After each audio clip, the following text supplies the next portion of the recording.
ಭಾರತ ಪಾಕಿಸ್ತಾನದ ಮಧ್ಯೆ ವ್ಯಾಪಾರ ಸ್ಥಗಿತಗೊಂಡಿದೆ. ಕರ್ನಾಟಕಕ್ಕೆ ಆಮದಾಗ್ತಾ ಇದ್ದ ಡ್ರೈ ಫ್ರೂಟ್ಸ್ ಬಂದ್ ಆಗಿದೆ. ಬಾದಾಮಿ, ವಾಲ್ನಟ್ಸ್, ಆಲ್ಮಂಡ್ ರೇಟ್ ಹೈಕ್ ಆಗಿದೆ. ರಸಲ್ ಮಾರ್ಕೆಟ್ಗೆ ಆಮದಾಗ್ತಾ ಇದ್ದಂತ ಡ್ರೈ ಫ್ರೂಟ್ ಬೆಂಗಳೂರಿನ ಶಿವಾಜಿನಗರದ ರಸಲ್ ಮಾರ್ಕೆಟ್ ಸದ್ಯ ಇಲ್ಲಿಗೆ ಡ್ರೈ ಫ್ರೂಟ್ಸ್ ಬರ್ತಾ ಇಲ್ಲ. ಜಮ್ಮು ಕಾಶ್ಮೀರದ ಪಹಲ್ಗಾಮ್ನಲ್ಲಿ ಉಗ್ರರ ದಾಳಿಗೆ ನರಮೇಧ ಆಗಿರುವಂಥದ್ದು. ಉಗ್ರರ ದಾಳಿ ಹಿನ್ನೆಲೆಯಲ್ಲಿ ನಮ್ಮ ರಾಜ್ಯಕ್ಕೆ ಬರ್ತಾ ಇದ್ದಂಥ ಡ್ರೈ ಫ್ರೂಟ್ಸ್ ಸಂಪೂರ್ಣ ಸ್ಥಗಿತಗೊಂಡಿದೆ. ಕಾಶ್ಮೀರ ಬಾರ್ಡರ್ ಬಂದ್ ಮಾಡಿರುವ ಪರಿಣಾಮ ಎಲ್ಲ ಆಮದು ರಫ್ತು ಸ್ಥಗಿತಗೊಂಡಿದೆ. ಬೆಂಗಳೂರಿನ ಶಿವಾಜಿನಗರದ ರಸಲ್ ಮಾರ್ಕೆಟ್ ಇಲ್ಲಿಗೆ ಕಾಶ್ಮೀರದಿಂದ ಆಮದಾಗ್ತಾ ಇದ್ದಂಥ ಡ್ರೈ ಫ್ರೂಟ್ ಸದ್ಯ ಬರ್ತಾ ಇಲ್ಲ ಅಲ್ಲಿಂದ. ಕಾರಣ ಅಂತ ಹೇಳಿದ್ರೆ ಗಡಿಯಲ್ಲಿ ಉದ್ವಿಗ್ನ ಪರಿಸ್ಥಿತಿ ಉಂಟಾಗಿದೆ. ಹಾಗೆಯೇ ಭಾರತ ತೆಗೆದುಕೊಂಡಿರುವಂಥ ರಾಜತಾಂತ್ರಿಕ ನಿರ್ಧಾರ.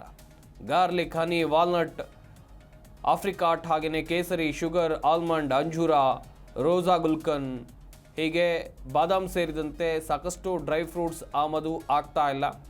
ಆದರೆ ಪಹಲ್ಗಾಮ್ನಲ್ಲಿ ಉಗ್ರರ ಅಟ್ಟಹಾಸದ ಬಳಿಕ ಎಲ್ಲ ಡ್ರೈ ಫ್ರೂಟ್ಸ್ ರಫ್ತಾಗೋದು ಸ್ಥಗಿತ ಆಗಿದೆ. ಮೇಲೆ ತುಂಬ ಪ್ರಾಬ್ಲಮ್ ಆಗಿದೆ. ಎಲ್ಲ ಕಾಶ್ಮೀರದ ಐಟಮ್ ಎಲ್ಲ ಬರ್ತಾ ಇಲ್ಲ.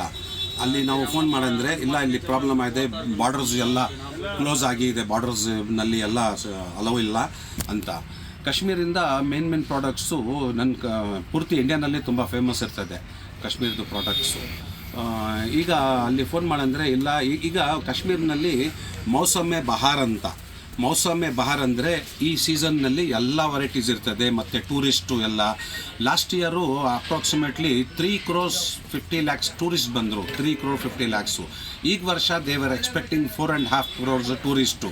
ಅದು ಎಲ್ಲ ಬುಕ್ಕಿಂಗ್ ಎಲ್ಲ ಹೋಟೆಲ್ದು ಬುಕ್ಕಿಂಗ್ ಎಲ್ಲ ಕ್ಯಾನ್ಸಲ್ ಆಗಿದೆ. ಟೂರಿಸ್ಟ್ ಸ್ಪಾಟ್ಸ್ ಕ್ಯಾನ್ಸಲ್ ಆಗಿದೆ. ಮತ್ತು ವೆಹಿಕಲ್ ಬುಕ್ಕಿಂಗ್ ಎಲ್ಲ ಕ್ಯಾನ್ಸಲ್ ಆಗಿದೆ. ಮೇನು ಬಿಸ್ನೆಸ್ ಮ್ಯಾನ್ಗೆ ತುಂಬ ತೊಂದರೆ ಆಗಿದೆ. ಎಸ್ಪೆಷಲಿ ಡ್ರೈ ಫ್ರೂಟ್ಸು ಮತ್ತು ಫ್ರೂಟ್ಸ್ನಲ್ಲಿನ ತುಂಬ ವೆರೈಟಿ ಬರ್ತದೆ. ಪ್ಲಮ್ ಬರ್ತದೆ, ಚೆರ್ರಿ ಬರ್ತದೆ, ಆಪ್ರಿಕಾಟ್ ಬರ್ತದೆ, ಆ್ಯಪಲ್ ಬರ್ತದೆ, ಈ ಥರ ತುಂಬ ವೆರೈಟಿ ಬರ್ತದೆ. ಅದನ್ನ ಸ್ಟಾಪ್ ಆಗಿದೆ.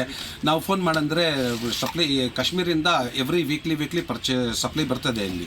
ಈಗ ಕ್ಲೋಸ್ ಆದಮೇಲೆ ಎಲ್ಲ ತುಂಬ ನಾವು ಫೋನ್ ಮಾಡಿದ್ರೆ ಇಲ್ಲ, ನಮ್ಗೆ ತುಂಬ ಕಷ್ಟ ಐತೆ, ಇಲ್ಲಿ ನಮಗೆ ಪ್ರಾಬ್ಲಮ್ ಆಗಿದೆ, ಬಾರ್ಡರ್ಸ್ ಎಲ್ಲ ಕ್ಲೋಸ್ ಆಗಿದೆ, ಸಪ್ಲೈ ಮಾಡೋಕ್ಕಾಗಲ್ಲ ಅಂತ ಹೇಳ್ತಾರೆ ಎಲ್ಲ. ಇದು ಇಲ್ಲಿ ರೇಟು ಜಾಸ್ತಿ ಆಗಿಬಿಡ್ತದೆ. ಡಿಮ್ಯಾಂಡ್ ಆಯ್ತಂದರೆ ಇಲ್ಲಿ ಕಾಶ್ಮೀರಿ ಪ್ರಾಡಕ್ಟ್ಸ್ ಎಲ್ಲ ರೇಟು ತುಂಬ ಜಾಸ್ತಿ ಆಗಿಬಿಡ್ತದೆ. ಇದು ನಾವು ನೋಡಬೇಕು ಏನಾಗುತ್ತೆ, ಹೆಂಗೆ ರಿಲೀಸ್ ಆಗುತ್ತೆ ಅಂತ. ಈಗ ತಿರ್ಗಾ ಗಲಾಟೆ ಆದಮೇಲೆ ತುಂಬ ಪ್ರಾಬ್ಲಮ್ ಆಗಿದೆ. ಎಲ್ಲ ಕಾಶ್ಮೀರದ ಐಟಮ್ ಎಲ್ಲ